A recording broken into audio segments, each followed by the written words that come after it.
அஸ்ஸலாமு அலைக்கும். Hi friends, welcome back to ரசிதாஸ் ஹாபீஸ்.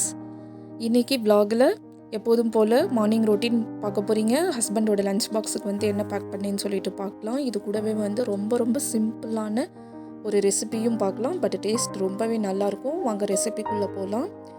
இந்த ரெசிபி செய்கிறதுக்கு ஒரு 4 டேபிள் ஸ்பூன் எண்ணெய் சேர்த்துக்கிறேன். இதில் ஒரு பெரிய வெங்காயத்தை வந்து நீளமாக பிரியாணிக்கு கட் பண்ணுவோம் இல்லையா, அந்த மாதிரி கட் பண்ணி வதக்கி இருக்கிறேன்.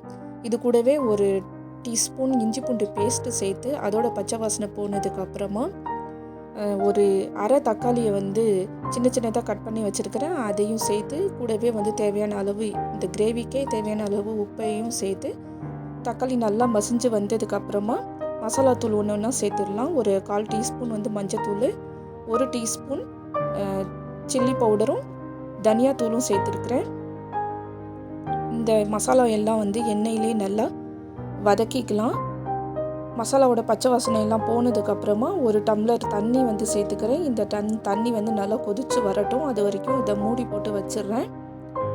இந்த தண்ணி கொதி வர்றதுக்குள்ளே நான் போய் பாயில் பண்ணி வச்சுருக்கோம் இல்லையா உருளைக்கிழங்கு, இதை வந்து நல்லா மசித்து வச்சுக்கிறேன்.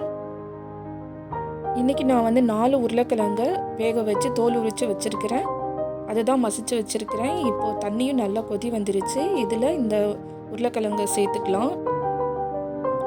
உங்களுக்கு இந்த மாதிரி ஒரு வேளை மசித்த உருளைக்கிழங்கை சேர்க்குறதுக்கு விருப்பம் இல்லை அப்படின்னா உருளைக்கிழங்கை வந்து ஒரு ஹாஃப் பாயில் பண்ணிவிட்டு அதை வந்து பீசஸாக கட் பண்ணி போட்டு கூட நீங்கள் இந்த கிரேவியில் சேர்த்துக்கலாம்.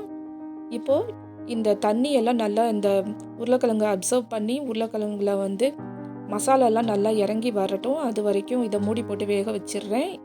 இந்த கேப்பில் நான் போய் லஞ்ச் பாக்ஸுக்கு வந்து பேக் பண்ணிகிட்ருக்கிறேன். இன்றைக்கி வந்து கறி ஆனந்தான் வச்சுருக்கிறேன்.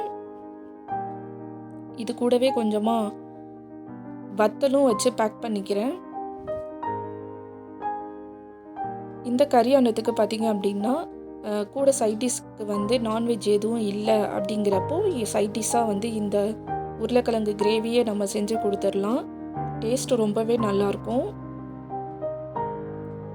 இப்போ பாருங்கள், மசாலாலாம் உருளைக்கிழங்குல நல்லா இறங்கி வந்துருச்சு. இதில் கட் பண்ணி வச்சுருக்கிற கொத்தமல்லி தலையை சேர்த்து மிக்ஸ் பண்ணி விட்டுக்கிறேன். ஒரு 5 மினிட்ஸுக்கு அப்புறமா நல்லா எண்ணெய் பிரிஞ்சு வந்துருச்சு. அவ்வளோதான் ஃப்ரெண்ட்ஸ், உருளைக்கிழங்கு கறி சூப்பராக ரெடி ஆகிடுச்சு. இதையும் லஞ்ச் பாக்ஸுக்கு பேக் பண்ணியாச்சு சைடிஷாக இன்றைக்கி. இந்த vlog நான் இதோட முடிச்சுக்கிறேன். இந்த vlog உங்களுக்கு பிடிச்சிருந்தா லைக் பண்ணி, ஷேர் பண்ணி, சப்ஸ்கிரைப் பண்ணுங்கள். தேங்க்ஸ் ஃபார் வாட்சிங். Bye friends.